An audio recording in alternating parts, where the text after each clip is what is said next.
This is Laura Flanders and Friends with a rewind from the archives. We return to our episode, Deciding the Fate of Democracy in North Carolina. For over 15 years, this swing state has served as a kind of political petri dish, testing how far extremist policies and deep partisan redistricting can go. Today, as North Carolina becomes the first swing state to redraw its districts ahead of next year's midterms, the questions raised in this conversation are more urgent than ever. We are following breaking news in Raleigh with major impacts on voting in North Carolina. Our Republican Supreme Court has abdicated its responsibility, taking power away from the people and giving it to an out-of-control, unaccountable Republican supermajority legislature. At stake is whether the legislature will have unbridled discretion in redistricting legislative districts without oversight from that state's Supreme Court. We must fix the current inequalities in our election system. We have to move forward, not backwards. And if we don't, our democracy is at risk. At stake here is really full citizenship, full participation in our governance and in our communities by all members. Over the last 2 decades, as North Carolina has become increasingly urban and diverse, Republicans here have done everything they can to hang on to power, whether or not they have the support of the majority of the populace. With unlimited amounts of campaign cash, extreme gerrymandering, and the end of federal oversight over voting rights, they've been able to secure a virtual lock on the General Assembly, even though North Carolina is a closely divided state. Josh Stein is the state attorney general. I was elected first in 2016 and then re-elected in 2020. And the job of Attorney General is really to be the people's lawyer, to represent the people of North Carolina, to protect the people of North Carolina. We fight for people's fundamental rights, their rights to live their lives free of discrimination, no matter who they are, and the right to vote, which is, in our democracy, the most important right. North Carolinians vote roughly 50-50 Republican and Democrat, with African Americans voting heavily Democratic and the Republican vote heavily white. Yet Republicans enjoy a veto-proof supermajority in both houses of the state government. How did that come about? Because they have abused the line drawing process, which happens every decade after a census, in order to manipulate it so that they get more power. They favor certain voters, their voters, and they discriminate against other voters who may disagree with them. And in the process, they make some people's votes worth more than others. And that is antithetical to what democracy is supposed to be. This legislature has been elected time and time again under unconstitutional maps, and that is problematic. So it's not a surprise they have these powers, because that's what they've done, is manipulate it to their advantage. A case in point, in 2016, Democrats won 46% of the vote in North Carolina's congressional races, but only managed to win 3 out of the state's 13 seats. The U.S. Supreme Court eventually ruled that the maps used in those elections were racially gerrymandered and had to be rewritten. Under the new maps, our congressional delegation in Washington today is 7 Democrats and 7 Republicans in a 50-50 state. Now, they're not happy with that because they want to be able to make whatever decision they want, ignoring the will of the people, and that's wrong. While racial gerrymandering has been declared unconstitutional, the U.S. Supreme Court has ruled that claims of unconstitutional partisan gerrymandering, writing maps to benefit one party over another, is a matter for the states to adjudicate. How they do that is the question at the heart of the case decided on April 28th. Hillary Harris Klein is senior counsel for voting rights for the Southern Coalition for Social Justice. She helped argue the case at the North Carolina Supreme Court. In 2021, after the last U.S. Census was released, North Carolina's legislatures redrew all of our electoral maps. And when they did that, they intentionally drew extreme partisan gerrymanders. We know that because our client, Common Cause, along with other plaintiffs, sued in court contending these were illegal partisan gerrymanders.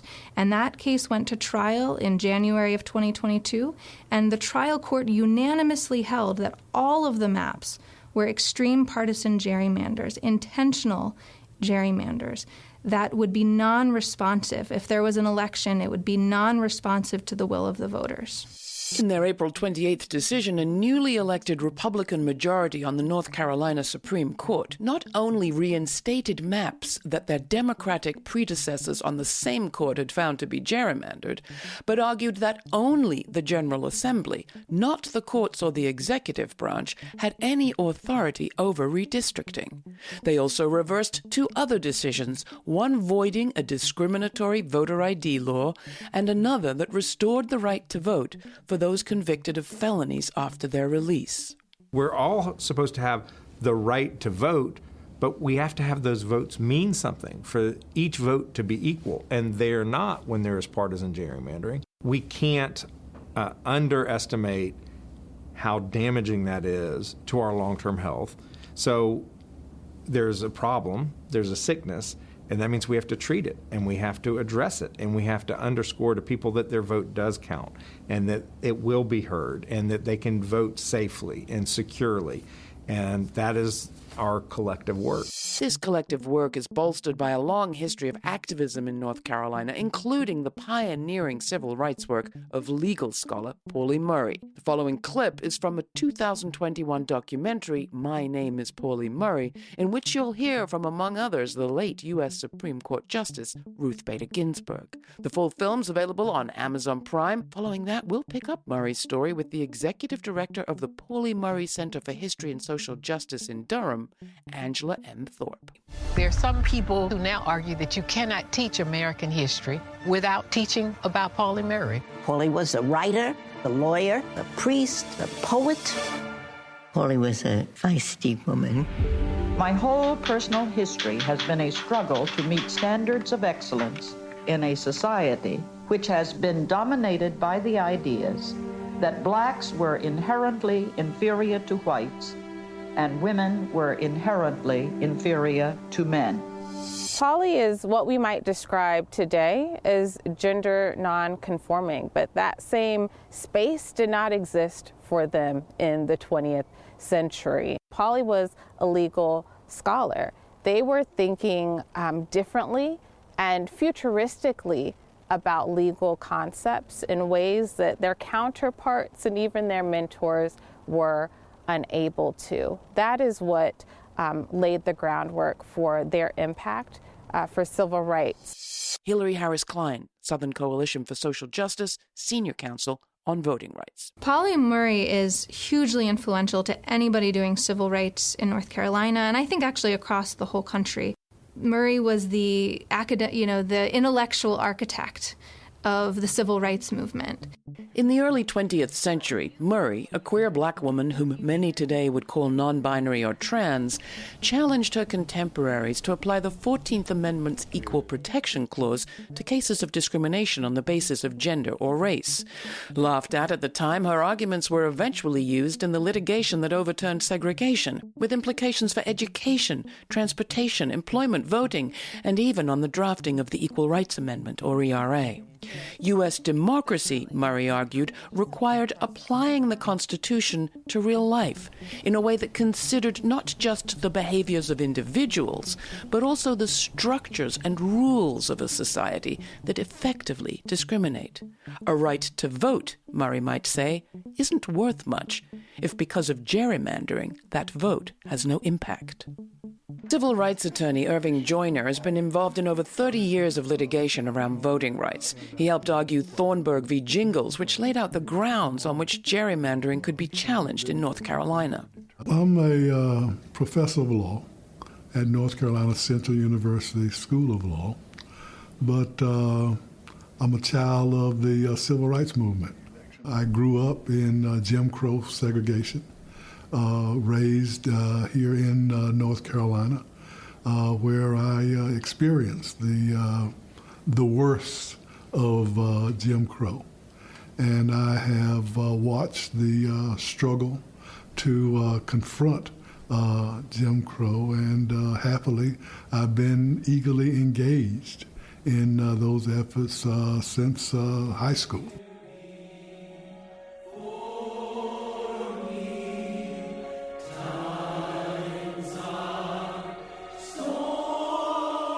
This This is the Laura Flanders Show. I'm Laura. Today we are bringing you the latest in our series of reports on the fight for democracy in North Carolina. This time, we're looking at the ways that white power elites have used anti-democratic election laws and extreme gerrymandering to hold on to power in a changing state, and a legal case Moore v. Harper that is currently before the Supreme Court. Next, law professor Irving Joyner shares the long, nasty history of suppressing the African-American vote, a history that goes back to the end of Reconstruction in North Carolina. You can watch this special report at our website, or catch our show on over 300 public television stations across the country, as well as on community radio. Go to lauraflanders.org for some help navigating all the ways to watch and listen. And while you're there, sign up for our weekly newsletter. It includes invaluable information on all our bonus content, including uncut full interviews and my regular commentaries. Our special report on deciding the fate of democracy in North Carolina continues. But first, here's Wings by Terry Callier from his album Hidden Conversations, released on Mr. Bongo Records. Like a cloud in the sky or a bird on the wing, like the hope in your heart that real freedom can bring, like the words you recall in a song that you sing, or the sound in your skull like a bell when it rings, like a dream you might see with frightening things, like a magnet attracts, like a memory clings, and the days of our lives are like beads on a string, and there's one common end for both beggars and kings, beginning and end, the first, the last, one step towards the future and two in the past, and it seems like a blur because it goes by so fast, and memories are fading like leaves on the grass, and images seen in a dark looking glass, when the pattern is set and the die has been cast, there's a test for success and you guess, but alas, one turn of the wheel and you're out on your ass, and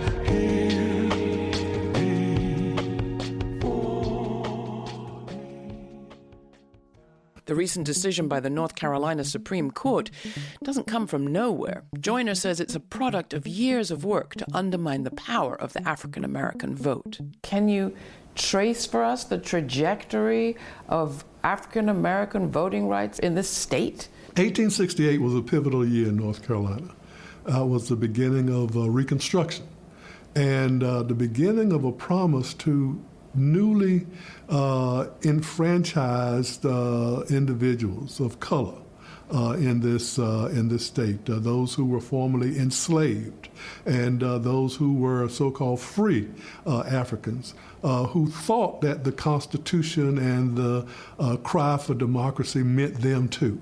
And they fought to get into, during Reconstruction, the ability to help govern the state. All of that came crushing down in 1898 in North Carolina, where the overthrow or coup d'etat in Wilmington resulted in the removal of African Americans from every elected position in the state of North Carolina, and the inability legally for African Americans to be able to register and vote. And that situation continued until 1968, even following the enactment of the 1965 Voting Rights Act. But in 1968, Henry Fry became the first African American to be elected to the North Carolina General Assembly, which was a big moment here in the state. But it was really after Jingles versus Thornburg that we had double digits in the number of African Americans who were elected in the state, and that number grew from 1982 right on up until 2010. Where at that time you had in excess of 30 African Americans in the North Carolina General Assembly, and all of that came crushing down in 2010 with the elections of Republican to take control of the North Carolina General Assembly. And their first order of business was to attack the success that we had in building up African-American political power. Just to put a pin in it, 2010 was 2 years after a pretty significant election. It was amazing. In 2008, we had the election of Barack Obama, the first African-American and only African-American to be elected as president. In North Carolina, percentage-wise, African-Americans voted for the first time in history at a level that surpassed the voting percentage of whites in the state. And that was a glorious day to be able to look at those numbers, to see that the participation of African-Americans had skyrocketed in this state. And then to turn around 2 years later, where that number plummeted. People were still celebrating the election of Barack Obama that allowed for this Republican upsurge to come in and take over in North Carolina. And since that time, we have been battling to fight to get our position back and to encourage our people to get back out and vote and participate, because there are benefits in having your voice heard and being able to exercise that power within the political process. After the 2010 census, Republicans redrew voting maps such that they were able to win a supermajority in both chambers of the General Assembly and the governor's office. With that concentrated power, they advanced extremist bills that in many ways became models for other states, such as Amendment 1, which outlawed marriage equality, and the so-called bathroom bill, one of the first in the nation to put a target on trans rights. Serena Sebring of Blueprint, North Carolina, was active in opposition during those years. When I think about what we're up against now, I can draw a direct line back to 2012 and the question of whether our families as queer families were legitimate. Because what's at stake are a number of things that many people take for granted, rights that folks take for granted. For example, the right to vote, which is currently being considered at our state legislature in a number of ways. Should we have literacy tests? Should people who are formerly incarcerated have the right to vote? So the stripping away, or at least the potential for stripping away of established rights for communities of color or communities that are marginalized in other ways feels very much consistent with the experience that I've had as an organizer in North Carolina since 2012. I've seen extremism grow in North Carolina over the time that I have been here. There's no question that if we look at what are some of the threats to democracy now, we see a whole new type of threat that comes from extremists that are focused on, anything from women's rights to LGBTQ people's rights to, the kinds of impulses that led 9 busloads of North Carolinians up to D.C. for the insurrection of 2021. The extremism in this state has grown across this time. There's not a check or a balance on the extremism that might come from a representative government because, in part, of gerrymandering. Checks and balances matter. That's why they were written into the Constitution.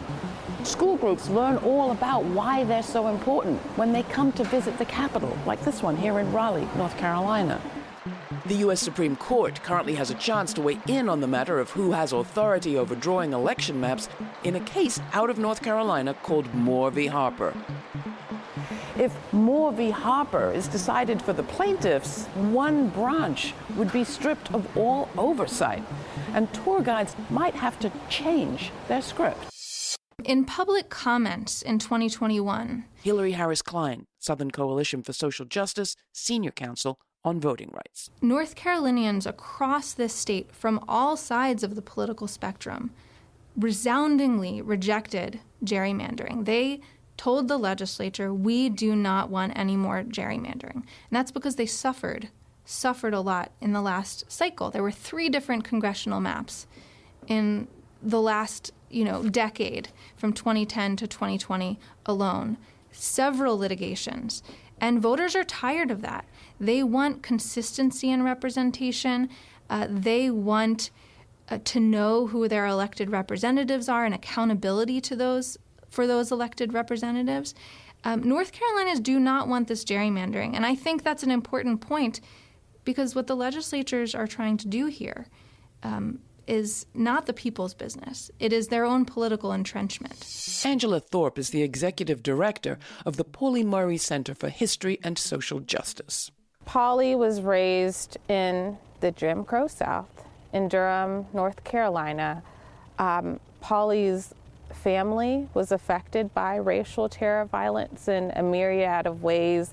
Pauli describes even as a child the night terrors that her grandmother would have because of her past experiences being harassed by members of the Ku Klux Klan in Orange County, North Carolina. And so this is certainly a reality. But in addition, Pauli was raised with what she describes as a great deal of racial pride, right? She came from a strong people, a dignified people. We do know Pauli was queer, had a long time loving relationship with a partner who was a woman, but again, self-described as a he-she personality, sought hormone therapy, had a lot of questions and curiosity about their own gender and their own gender identity. But we also know that Pauli was a critical advocate for women, for Black working class women, and was a thought leader and a legal scholar around women's rights. And so, again, you're going to hear me use she, they interchangeably. Rejected by the University of North Carolina in 1938 because, as an African American, they'd not received enough education in high school, Murray went on to graduate first of her class and the only woman in her year at Howard Law School. Rejected by Harvard because of her gender, Murray went on to become the first African American to receive a doctorate from Yale Law School. In their most powerful poem, Dark Testament, Murray wrote that hope is a crushed stalk between clenched fingers, a song in a weary throat. Give me a song of hope, she wrote, and a world where I can sing it, a song of kindliness and a country where I can live it. The U.S. South, Murray wrote, is the testing ground for U.S. democracy. I think Murray really taught us that we have to bring life to the language in our foundational documents. They made promises of equal protection. They made promises to the people of this country, and it is our job to bring life to that and to have those words meet the challenges of the day. That's what Murray did in thinking very creatively about how equal protections could be used to combat sex and race-based discrimination, and I think we have to continue that fight.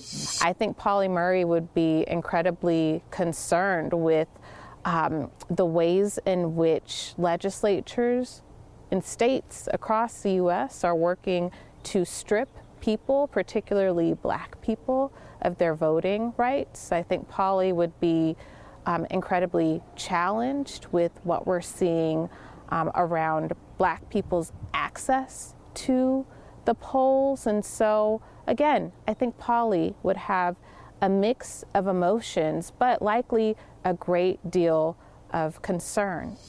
We have an unfortunate history in North Carolina. Josh Stein, Attorney General, North Carolina. There's no denying. In fact, we have to stare at it head on so that we're aware of what has happened to ensure that we are not pursuing that path at all. I mean, we had the grandfather clauses, we had poll taxes, we had literacy tests. All of these things were tools by white people in power to keep Black people from participating fully. But as recently as the last decade, the U.S. Supreme Court majority concluded that we had engaged in racial gerrymandering here in North Carolina, discrimination that penalized people for being Black. That is wrong. But in North Carolina, party and race are so closely aligned that if you allow partisan gerrymandering, inevitably you are discriminating against Black voters, and that's offensive. You know, we've had this incredible, healthy, long-term democracy, but because we've had things in the past, there's never a guarantee for the future. The past does not guarantee future success. Future success is determined by you and me and every person in this state, and our commitment to doing everything we can now to reinvigorate our democracy, and that's a job on all of us. Serena Sebring, Executive Director, Blueprint, North Carolina. Pauli Murray is an inspiration and a hero in Durham. I mean, I think many of us are so excited to come to Durham and learn that there was a visionary like Pauli Murray, who before it was sexy, before many of us had even understood her name, could speak to a kind of governance and a kind of community participation in it that we are still working towards. North Carolina is rich with people that we can look to who made an impact, made a difference in the direction of our state, but also the whole country. And I'm blessed that I'm related to one of them, my father, Adam, but he and his law partners, Julius Chambers, James Ferguson, but there are other civil rights leaders, Pauli Murray, who was fighting not only the fight on a race, but on gender and sexuality. And so they faced a much tougher fight, honestly, I think, than we do, because it's hard to remember. But, I mean, my dad's law office was firebombed, burned to the ground. Chambers' car was bombed twice.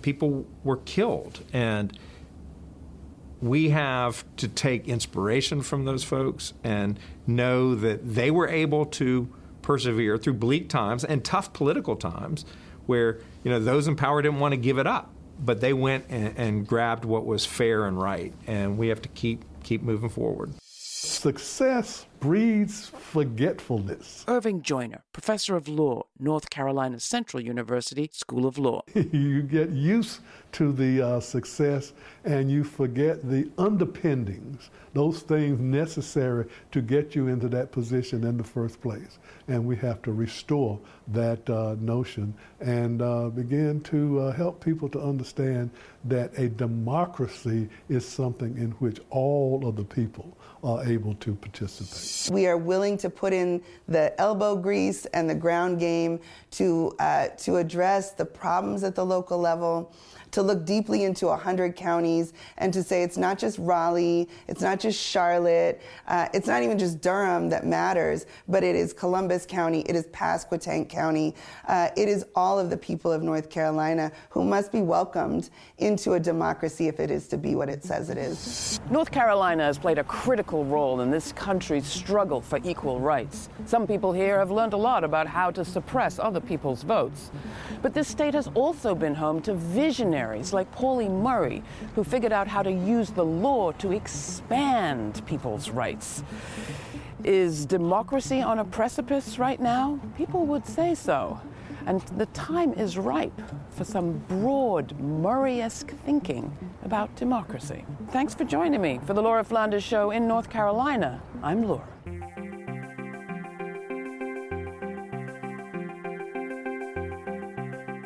For more information on this special report, Deciding the Fate of Democracy in North Carolina, check out our episode notes posted at patreon.com/The LF Show. That post also includes a suggested reading list and links to our entire series on this topic, which includes reports from North Carolina's rural east on paramilitary training camps and the intimidation tactics of partisan sheriffs. Patreon.com/The LF Show is also where you'll find an invitation to watch the premiere of every week's episode on our YouTube channel and chat live in real time with me Sundays at 11:30 a.m. Eastern Time. All the details are at patreon.com/The LF Show. And please don't forget, it is not cheap or easy to report these stories from around the country. That's why you see a whole lot of people in the media who never leave their studios. We don't take ads or government money. Viewer and listener donations make this reporting possible and keep it free. If you appreciate the reporting and prefer to hear music rather than ads in the breaks, consider becoming a Patreon partner of the Laura Flanders Show. Our precious Patreon partners agree to donate whatever is comfortable for them. Will you join them? If you've been moved by our reporting or anything you've heard on our show, make a move now and become a member. And get a jump on our spring fundraiser that starts on May 15th. Go to patreon.com/The LF Show and become a monthly contributor. Or go to lauraflanders.org/donate for more ways to give. Thanks for listening. This show is produced by yours truly, Laura Flanders, along with Sabrina Artel, Nat Needham, David Newman, Rory O'Connor, Jeanette Hernandez, and Jeannie Hopper. Major funding for this program is provided by the Novo, Park, Ellen Poss Family, Hisuku Wilson Foundations, the Schumann Media Center, Rising Fund at Tides, Kim Connor and Nick Groombridge, Jane Fonda, and listeners like you. Thanks for listening. Thanks for contributing. Thanks for your ideas. Stay kind. Stay curious. Until the next time, I'm Laura.